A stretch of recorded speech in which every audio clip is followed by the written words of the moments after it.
ഹരേ കൃഷ്ണ. എല്ലാവർക്കും മാധവത്തിലേക്ക് സ്വാഗതം. ഷഷ്ടിയാണ്, ചമ്പാഷഷ്ടി. ഈ ഷഷ്ടി ദിവസമാണ് ശൂരപത്മാസുരൻ്റെ അനുജനായ താരകാസുരനെ ഭഗവാൻ സ്കന്ദദേവൻ വധിച്ചത് എന്ന് വിശ്വസിക്കുന്നു.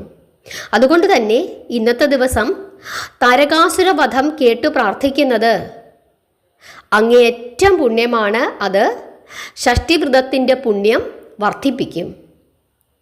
ആരായിരുന്നു ശൂരപത്മാസുരൻ? ത്രിലോകങ്ങളെയും കീഴടക്കി വാണരുളുന്ന ശൂരപത്മാസുരൻ. അദ്ദേഹം ദേവലോകത്തെ കീഴടക്കി. അദ്ദേഹത്തിൻ്റെ ഭരണം നാൾക്കുനാൾ അസഹ്യമായി വന്നു. ദേവന്മാരും ഭൂലോകവാസികളും ശൂരപത്മാസുരൻ്റെ നീതിരഹിതമായ അക്രമങ്ങൾക്ക് ഇരയായി.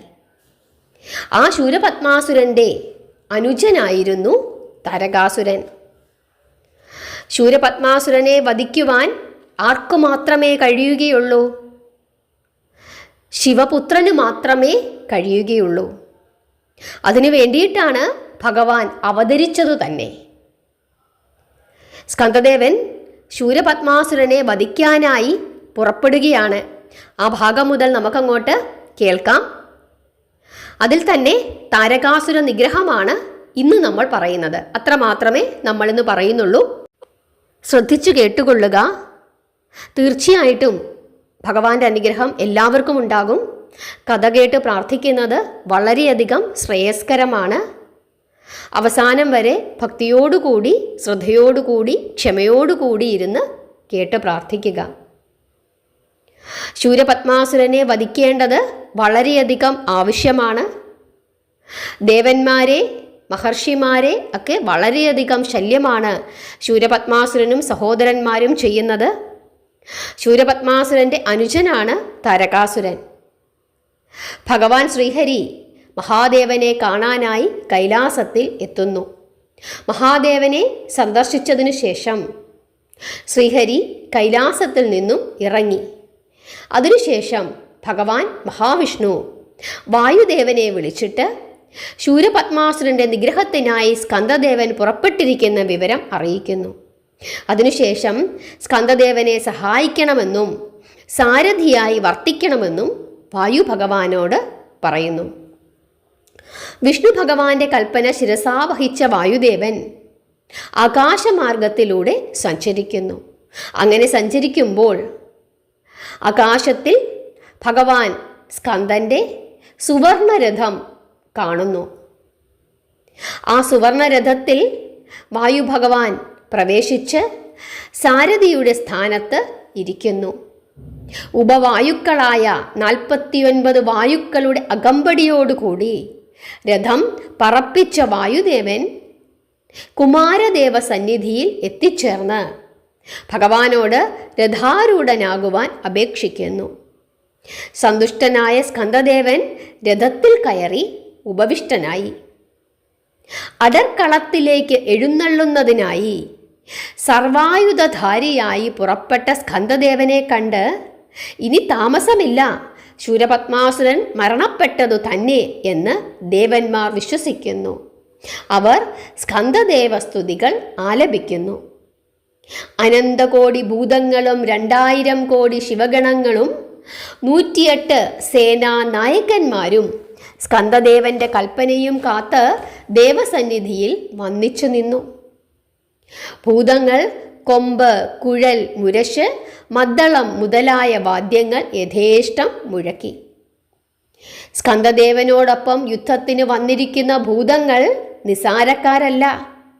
അവർ വിചാരിച്ചാൽ ലോകങ്ങളെയും ലോകവാസികളെയും വിഴുങ്ങുവാനും വിഴുങ്ങുന്നവയെ അവയുടെ ഉദരങ്ങളിൽ എരിയുന്ന ജരാഗ്നിയിൽ ദഹിപ്പിക്കുവാനും ശക്തിയുള്ളവരാണ്. അതുപോലെ തങ്ങൾ ഭക്ഷിക്കുന്നവയെയും ഭസ്മീകരിക്കുന്നവയെയും ശ്രീ പരമേശ്വര കൃപ കൊണ്ട് പുനർജീവിപ്പിക്കുന്നതിന് കഴിവുള്ളവരുമാണ്. യുദ്ധസന്നാഹത്തോടെ കൈലാസത്തിൽ നിന്നും പുറപ്പെട്ട സ്കന്ദദേവനും സൈന്യവും ഭൂലോകത്തിൽ കൂടിയാണ് യാത്ര തിരിച്ചത്.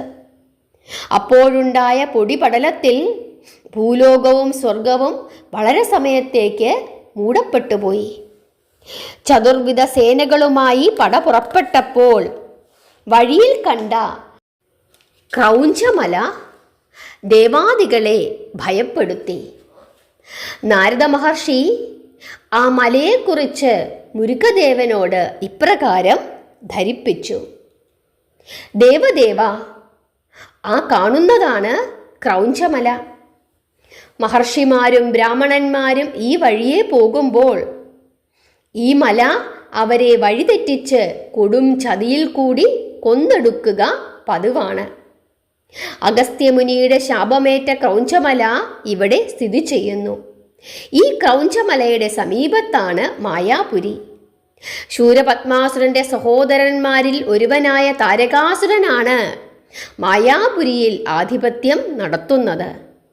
യുദ്ധത്തിൽ മഹാവിഷ്ണുവിനെ തോൽപ്പിച്ച താരകാസുരൻ വിഷ്ണുദേവന്റെ ചക്രായുധം അപഹരിച്ച് പതക്കമായി നെഞ്ചിൽ ധരിച്ചിരിക്കുന്നവനാണ്. ഗജമുഖനായ താരകനെ നിഗ്രഹിച്ചാൽ ശൂരപത്മാസുരനെ വധിക്കുവാൻ എളുപ്പമാകും.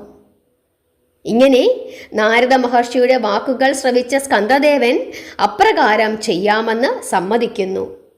എന്നാൽ ശൂരപത്മാസുരന്റെ അനുജനായ താരകാസുരനെ നിഗ്രഹിക്കുവാൻ തനിക്ക് അവസരം തരണമെന്ന് വീരബാഹു സ്കന്ദദേവനോട് അഭ്യർത്ഥിക്കുന്നു. വീരബാഹുവിൻ്റെ ആത്മവിശ്വാസവും ആത്മാർത്ഥതയും കണ്ട് ഭഗവാൻ പുഞ്ചിരിച്ചു. തുടർന്ന് വീരബാഹുവിൻ്റെ അപേക്ഷ അംഗീകരിച്ച മുരുകദേവൻ ഭൂതഗണങ്ങളോടും വീരബാഹുവിനെ അനുഗമിക്കുവാൻ കൽപ്പിച്ചു. പലവിധ ആയുധങ്ങളും കുതിരകൾ, സിംഹങ്ങൾ മുതലായവയെ പൂട്ടിയ രഥങ്ങളും നൽകി കുമാരദേവൻ അവരെ അനുഗ്രഹിച്ചു. വീരാതിവീരനായ വീരബാഹുവും മറ്റുള്ള വീരന്മാരും മുരുകദേവനെ തൊഴുത് രഥങ്ങളിൽ കയറി ജയജയാരവം ഉയർത്തിക്കൊണ്ട് യുദ്ധക്കളത്തിലേക്ക് യാത്ര തിരിച്ചു. വീരബാഹു മായാപുരിയിലെത്തി. നഗരത്തിൽ പ്രവേശിച്ച ഭൂതങ്ങൾ കണ്ണിൽ കാണപ്പെട്ട അസുരന്മാരെ എല്ലാവരെയും അടിച്ചും ഇടിച്ചും കടിച്ചും തൊഴിച്ചും വിരട്ടിയോടിച്ചു. ശരീര അവയവങ്ങൾ ഒടിഞ്ഞു നുറങ്ങിയ അസുരന്മാർ വേദന കൊണ്ട് പുളഞ്ഞ് മുറവിളി കൂട്ടി. വിവരം പെട്ടെന്നു തന്നെ താരകാസുരൻ്റെ കർണങ്ങളിലെത്തി. കോപത്തോടുകൂടി താരകാസുരൻ അണ്ഡകടാഹങ്ങളും നടുങ്ങി വിറയ്ക്കുമാറ് ഗർജിച്ചു. അവൻ്റെ കണ്ണുകളിൽ കോപാഗ്നിജ്വാലകൾ പാറിപ്പറന്നു. അല്പന്മാരായ ദേവപരിഷകൾ നമ്മുടെ മായാനഗരത്തെ ആക്രമിക്കുന്നതിന് ഒരുമ്പെട്ട് വന്നിരിക്കുന്നു അത്രേ. കത്തിജ്വലിക്കുന്ന അഗ്നികുണ്ഡമാണ് താരകാസുരൻ എന്നറിയാതെ ഈയാമ്പാറ്റകളായ ദേവന്മാർ ചിറകു നഷ്ടപ്പെട്ട് പിടഞ്ഞു മരിക്കുന്നതിന് എത്തിയിരിക്കുന്നു. ആരെവിടെ? ദുന്ദുഭികൾ മുഴങ്ങട്ടെ, യുദ്ധകാഹളധ്വനി ഉയരട്ടെ, ചതുരംഗ സേനകൾ അണിനിരക്കട്ടെ, നമ്മുടെ രഥം തയ്യാറാകട്ടെ. മഹാമേരു പർവ്വതത്തെ പോലെ ഭീമാകാരനായ താരകാസുരൻ തൻ്റെ അജയ്യായുധമായ വൈരദണ്ഡും കയ്യിലേന്തി സിംഹങ്ങളെ പൂട്ടിയ രഥത്തിൽ പല കോടി അസുരവീരന്മാരുടെ അകമ്പടിയോടുകൂടി യുദ്ധത്തിന് പുറപ്പെട്ടു. എണ്ണമില്ലാത്ത അസുരപ്പടകളെ കണ്ട് ഭൂതങ്ങൾ സ്കന്ദദേവനെ മനസ്സിൽ ധ്യാനിച്ചുകൊണ്ട് പിഴുതെടുക്കപ്പെട്ട വൻമരങ്ങളും മലശിഖിരങ്ങളും കുന്നുകളും ശൂലങ്ങളും ചക്രായുധങ്ങളും ദണ്ഡുകളും അസുരന്മാരുടെ നേരെ പ്രയോഗിച്ചു. അസുരന്മാർ ഭൂതങ്ങളെ ലക്ഷ്യമാക്കി അസ്ത്രങ്ങളും ശൂലം, ഖഡ്ഗം, ഗദ, ചക്രം മുതലായ ആയുധങ്ങളും വർഷിച്ചു.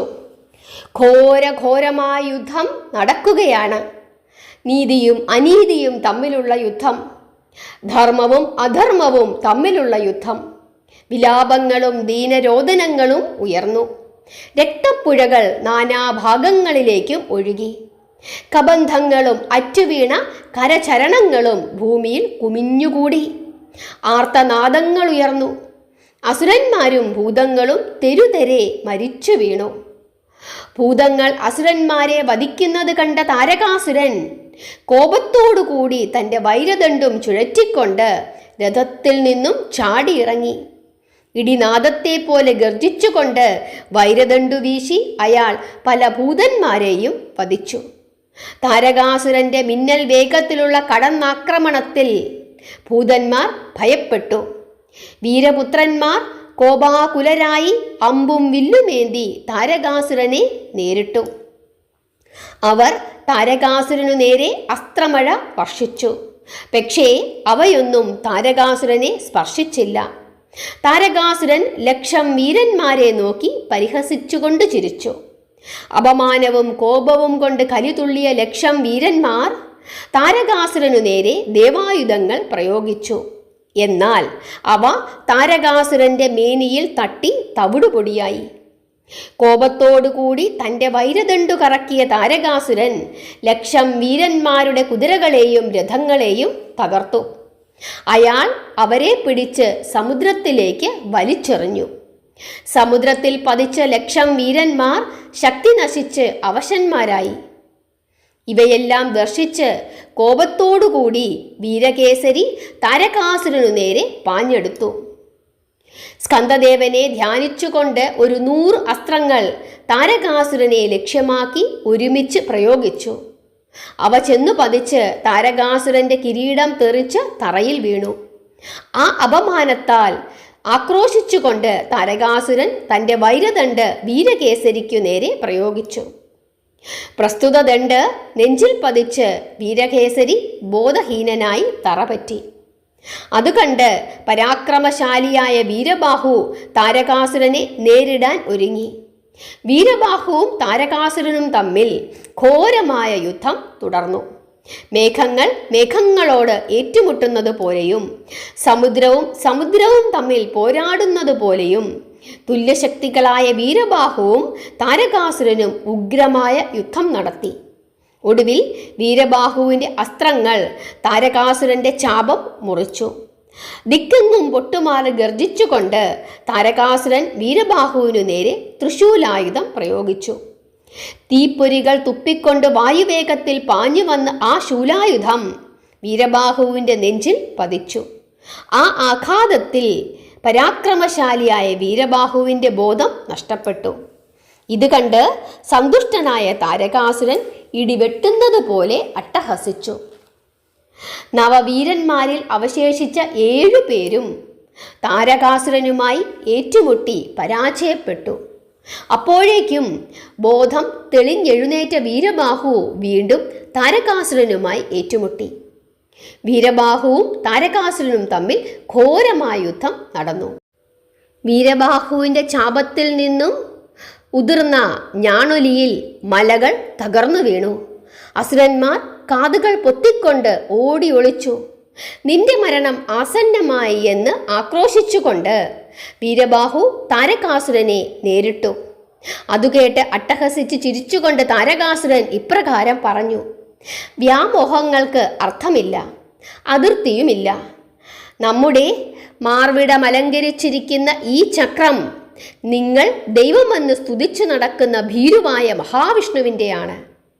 യുദ്ധത്തിൽ നാം പരാജയപ്പെടുത്തിയ നാരായണൻ പ്രാണരക്ഷാർത്ഥം നമുക്ക് സമ്മാനിച്ച വിഷ്ണുചക്രമാണിത്. മഹാവിഷ്ണുവിന് എന്നെ തോൽപ്പിക്കാൻ കഴിഞ്ഞില്ല, പിന്നെയാണോ നിസാരക്കാരനായ നീ?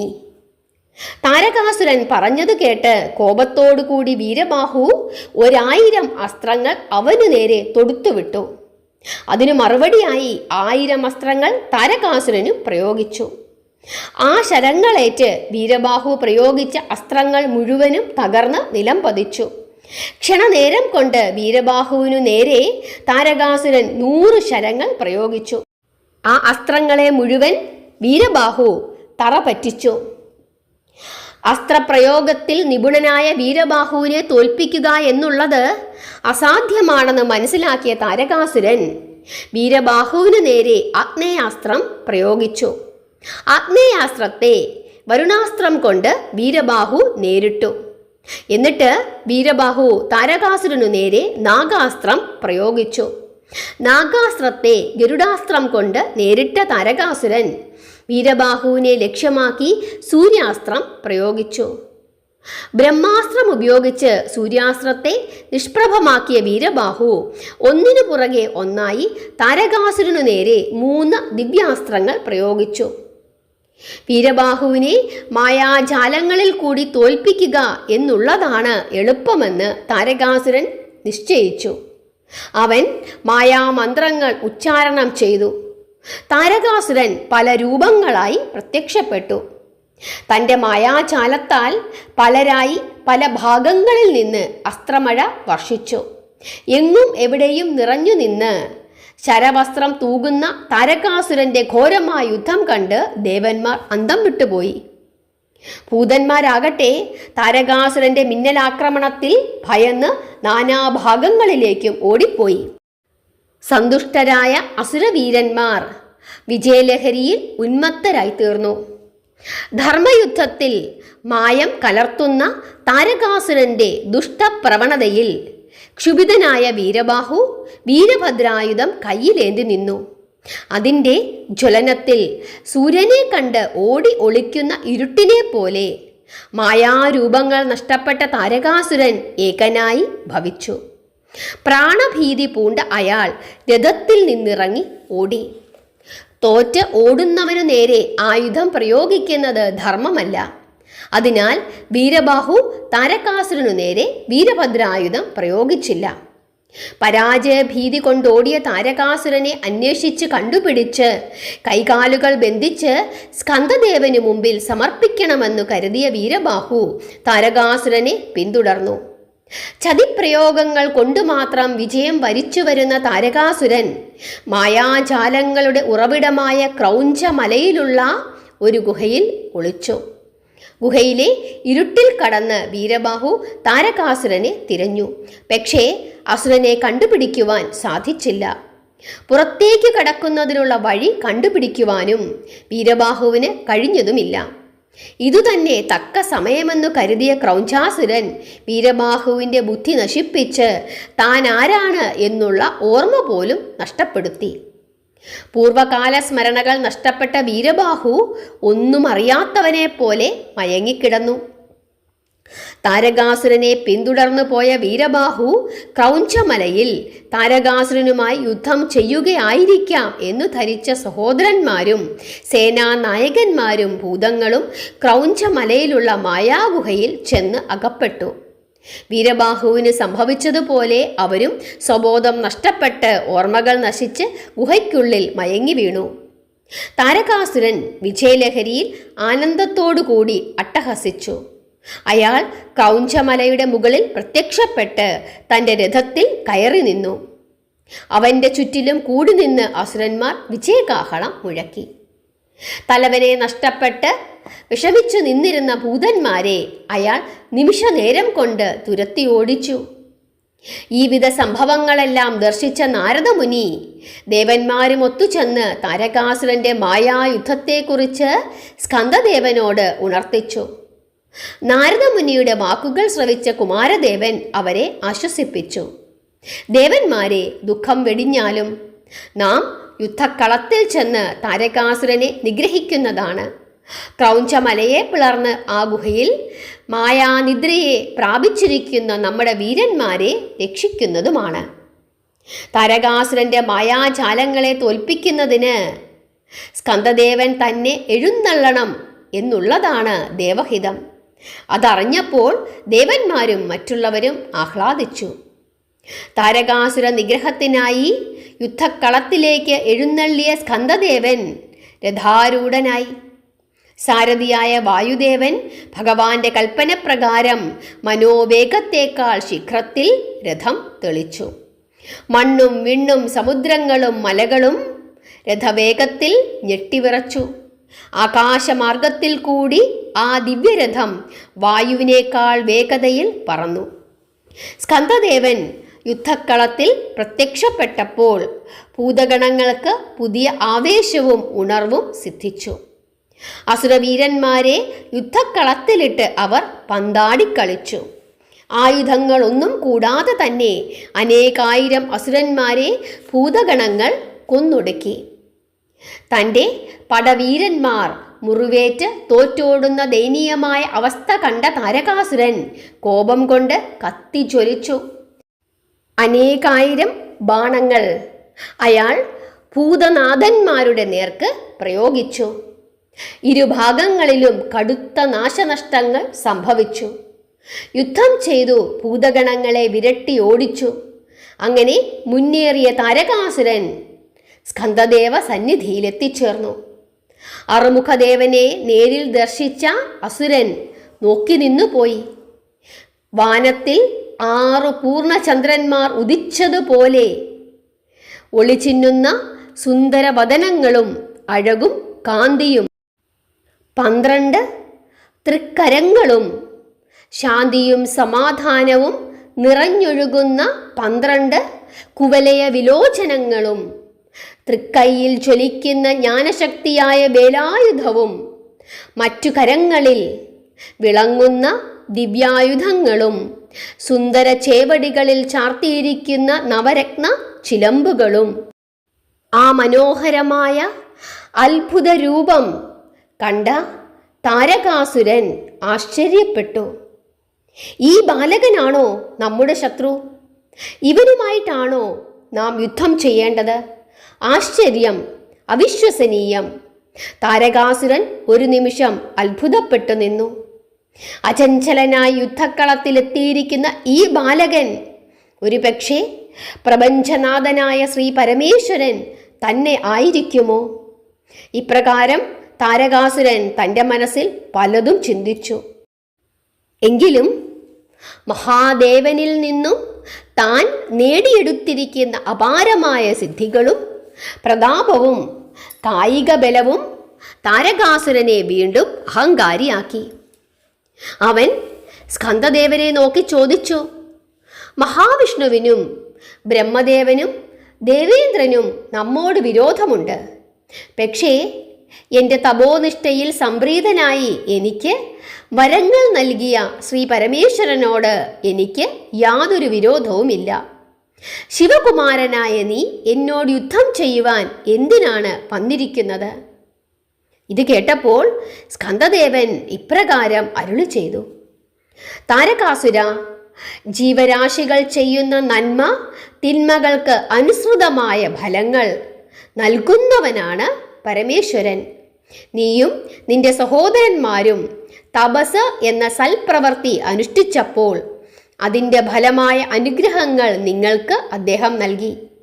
ആ ദൈവാനുഗ്രഹ സിദ്ധിയാൽ നിങ്ങൾ നേടിയ ശക്തിയുടെ അഹങ്കാരം കൊണ്ട് ദേവന്മാരെയും മറ്റുള്ളവരെയും ഉപദ്രവിച്ചു. അതിൻ്റെ ശിക്ഷ തീർച്ചയായും നിങ്ങൾ അനുഭവിക്കണം. അത് ഭഗവാൻ എന്നോട് അരുളി ചെയ്തിട്ടുണ്ട്. നിങ്ങളുടെ ശക്തിയും പ്രതാപവും തിരിച്ചെടുക്കുവാൻ വേണ്ടിയിട്ടാണ് മഹാദേവൻ എന്നെ നിയോഗിച്ചിരിക്കുന്നത്. ഇത് കേട്ടപ്പോൾ പരിഹാസത്തോടുകൂടി താരകാസുരൻ പറഞ്ഞു, മഹാവിഷ്ണുവിനെ പരാജയപ്പെടുത്തിയവനാണ് ഞാൻ.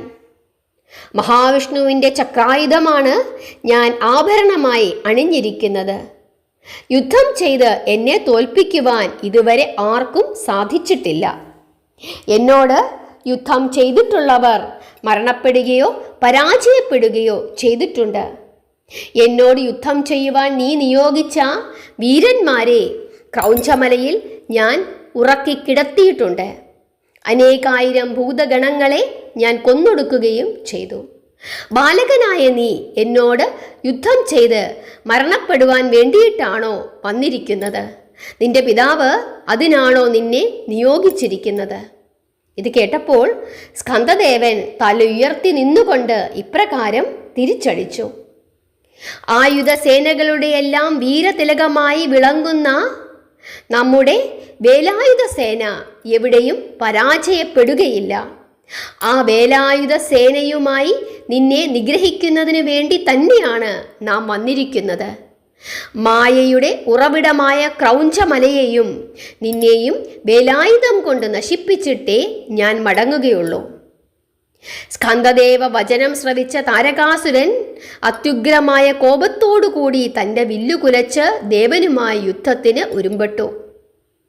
ചാപം കുലച്ച കുമാരദേവൻ ത്രിലോകങ്ങളും പ്രതിധ്വനിക്കുമാറ് ഞാണൊലി സൃഷ്ടിച്ചു. ആ ശബ്ദപ്രവാഹത്തിൽ അസുരവീരന്മാർ ഞെട്ടിവിറച്ചു. ബാണവർഷങ്ങൾ ചൊരിഞ്ഞ് സ്കന്ദദേവനും താരകാസുരനും ഘോരമായി യുദ്ധം ചെയ്തു. കോടി അസ്ത്രങ്ങൾ കുമാരദേവൻ താരകാസുരന്റെ നേർക്ക് പ്രയോഗിച്ചു. ആ അസ്ത്രങ്ങൾ അസുരന്റെ ശരീരമാസകലം തുളച്ചു കയറി. വേദന കൊണ്ട് പുളഞ്ഞ താരകാസുരൻ കോപത്തോടുകൂടി സിംഹത്തിനെ പോലെ ഗർജിച്ചുകൊണ്ട് സ്കന്ദദേവനു നേരെ 2 കോടി ബാണങ്ങൾ തൊടുത്തുവിട്ടു. അവയെ പ്രതിരോധിച്ചതിനു ശേഷം 2 ദിവ്യാസ്ത്രങ്ങൾ പ്രയോഗിച്ച് മുരുകദേവൻ താരകാസുരന്റെ കൊമ്പുകളും തുമ്പിക്കൈയും ഛേദിച്ചു. അംഗങ്ങൾ നഷ്ടപ്പെട്ട് അപമാനിതനായ താരകാസുരൻ കത്തിജ്വലിച്ചു. അയാൾ കുമാരദേവനു നേരെ 1000 ശക്തിയേറിയ ബാണങ്ങൾ ഒരുമിച്ച് പ്രയോഗിച്ചു. സ്കന്ദദേവന്റെ രഥത്തിലെ കൊടിക്കൂറ മുറിഞ്ഞു, നിലം പതിച്ചു. കോപം ഭാവിച്ച കുമാരദേവൻ 2 ദിവ്യാസ്ത്രങ്ങൾ പ്രയോഗിച്ച് താരകാസുരന്റെ സാരഥിയെയും രഥത്തെയും കുതിരകളെയും ഛിന്ന ഭിന്നമാക്കി. മറ്റൊരു രഥത്തിൽ ആരൂഢനായ താരകാസുരൻ 500 അഗ്നിശരങ്ങൾ പ്രയോഗിച്ച് മുരുകദേവന്റെ സാരഥിയായ വായുദേവന്റെ ഭുജങ്ങളിൽ മുറിവുണ്ടാക്കി. സ്കന്ദദേവൻ തുടരെ തൊടുത്തുവിട്ട അസ്ത്രങ്ങൾ താരകാസുരന്റെ നെറ്റിയിൽ തുളഞ്ഞു കയറി രക്തപ്പുഴ സൃഷ്ടിച്ചു. ദിഗന്ധങ്ങൾ ഭേദിക്കുമാറ് അലറിക്കൊണ്ട് താരകാസുരൻ ബോധമറ്റ് രഥത്തിൽ വീണു.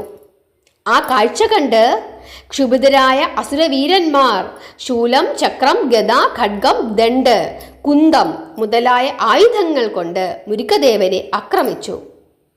സ്കന്ദദേവൻ ശരവർഷം പൊഴിച്ച് അവരുടെ ശരീര അവയവങ്ങൾ ഛിന്ന ഭിന്നമാക്കി. അസുരന്മാരുടെ ദേഹങ്ങളിൽ നിന്നും വേർപെട്ടു പോയ കരങ്ങളും കാലുകളും ഗളങ്ങളും ശിരസുകളും യുദ്ധക്കളത്തിൽ പല ഭാഗങ്ങളിൽ മലകളെ പോലെ കാണപ്പെട്ടു. രക്തപ്പുഴ ഒഴുകി. സ്കന്ദദേവന്റെ വീരപരാക്രമങ്ങളിൽ ദുഷ്ടന്മാരായ അസുരന്മാർ ചത്തൊടുങ്ങി. നഷ്ടപ്പെട്ടിരുന്ന സ്വബോധം വീണ്ടു കിട്ടിയപ്പോൾ താരകാസുരൻ 4 പാടും പരതി നോക്കി. അനേക കോടി അസുരന്മാരിൽ ഒരുത്തനെ പോലും അവിടെ കണ്ടില്ല. താരകാസുരന് ദുഃഖം തോന്നി. യുദ്ധം ചെയ്ത് ശിവപുത്രനെ പരാജയപ്പെടുത്തുവാനോ നിഗ്രഹിക്കുവാനോ സാധിക്കുകയില്ല. അതുകൊണ്ട് ശിവബാലകനു നേരെ ദേവാസ്ത്രങ്ങൾ പ്രയോഗിച്ചു നോക്കാം. ഇങ്ങനെ മനസ്സിൽ ചിന്തിച്ച താരകാസുരൻ സ്കന്ദദേവനുമായി വീണ്ടും യുദ്ധം തുടങ്ങി. താരകാസുരൻ തൻ്റെ മനസ്സ് ദൃഢപ്പെടുത്തിക്കൊണ്ട് സ്കന്ദദേവനു നേരെ ബ്രഹ്മാസ്ത്രവും നാരായണാസ്ത്രവും തൊടുത്തുവിട്ടു. ചീറിപ്പാഞ്ഞു ചെന്ന ആ അസ്ത്രങ്ങൾ മുരുകദേവന്റെ തിരുമേനിയെ തീണ്ടുക പോലും ചെയ്യാതെ തൃപ്പാദ പങ്കജങ്ങളിൽ അഭയം തേടി. ശക്തിയും സിദ്ധിയുമില്ലാത്ത നാരായണ ബ്രഹ്മാസ്ത്രങ്ങളെ പഴിച്ചുകൊണ്ട് താരകാസുരൻ ശിവദത്തമായ പാശുപതാസ്ത്രത്തെ എടുത്ത് മാനസ പൂജ ചെയ്ത് സ്കന്ദദേവനെ ലക്ഷ്യമാക്കി പ്രയോഗിച്ചു. ശിവശിവ!